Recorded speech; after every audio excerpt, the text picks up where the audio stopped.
Hi, I'm Sylvia Tiala. I have my safety glasses on and I'm ready to work in the Fab Lab today. We're going to take a look at the Roland vinyl cutter. The Roland vinyl cutter does a number of things. It cuts vinyl, obviously, but it can cut some other materials that you can use for a variety of processes, like cutting stickers, marketing materials, and other things. There's information on applications on the website that you can look at by going to Roland's corporate website. Like all the other machines here in the Fab Lab, the Roland vinyl cutter is hooked to a computer, and the computer is what provides the interface that will allow us to get an image from the computer and onto the vinyl. So there's going to be a hookup for that computer. But let's start by taking a look at the major controls on the front of the machine. So if you take a look at the machine, we'll start with the interface over here. And you can see that there's a number of buttons on the keypad. The test is going to make a test cut for you so you can see whether or not the knife that's in the vinyl cutter is going to make a cut that's deep enough for you. The origin you'll be able to set your work to 0, 0. So if you want to move your graphic around on the vinyl, you can do that using the origin button.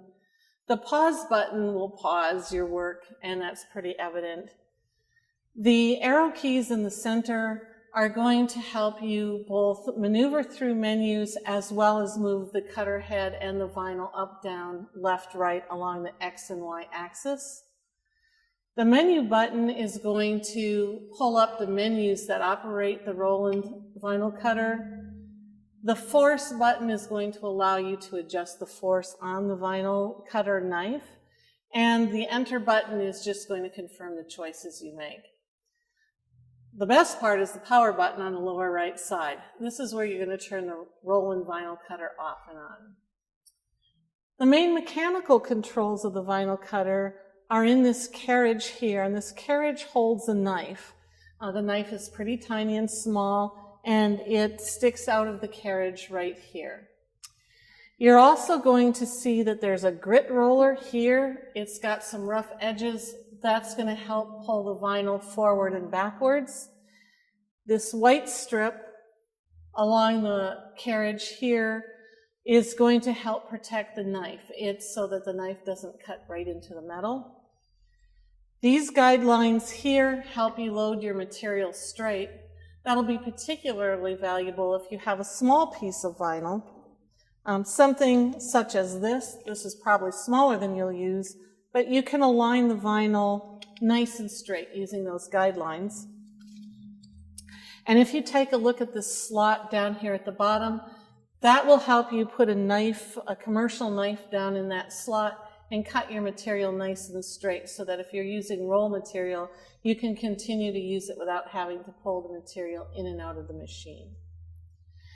You'll load the material, small pieces from the front.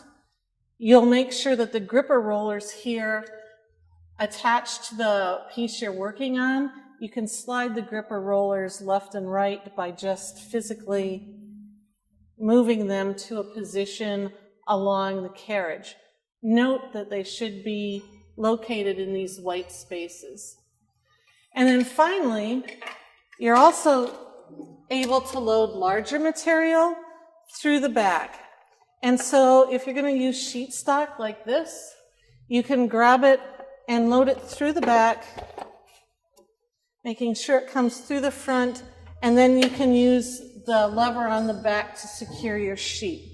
When you push the lever down, the sheet is unsecured. When you pull the lever up, it'll force these upper rollers against the grit roller, and that will allow your material to go back and forth along the y-axis. Okay, we've looked at the controls on the front of the machine. Let's move to the side and the back of the machine. There's just a couple more controls back there. If you look on this end of the machine, you're going to see that that's where you have connections for the computer as well as for the power supply. But if you take a look at the back, we can actually look at where we're going to feed our material. So if you go to the back of the machine, there's an accessory that attaches to the back, and that's where you can feed material such as rolls. So you'll put the roll on there And then you're going to guide the material forward. And then you'll engage this lever to make sure that your vinyl or material you're cutting is clamped securely and will roll forward and backward along the y-axis as your machine cuts. Now that we've taken a look at the machine and its major parts, let's discuss safety. The vinyl cutter is a fairly safe machine, but there are a few guidelines that you should follow. First, make sure you're wearing safety glasses with side shields. The other thing that you're going to want to make sure that you do is make sure that this machine is flat and level on a base. You don't want to have it jiggle and slide off and fall on your feet or on somebody else that's walking by. After you get the machine set up and you're ready to print, you should step away from the machine and make sure that you aren't near the machine as it turns on. This carriage is going to move as the machine turns off and on, and it's also going to move as it cuts. You want to make sure that your clothing, your hands, your hair are away from the machine so that you aren't going to get into the machine or get cut.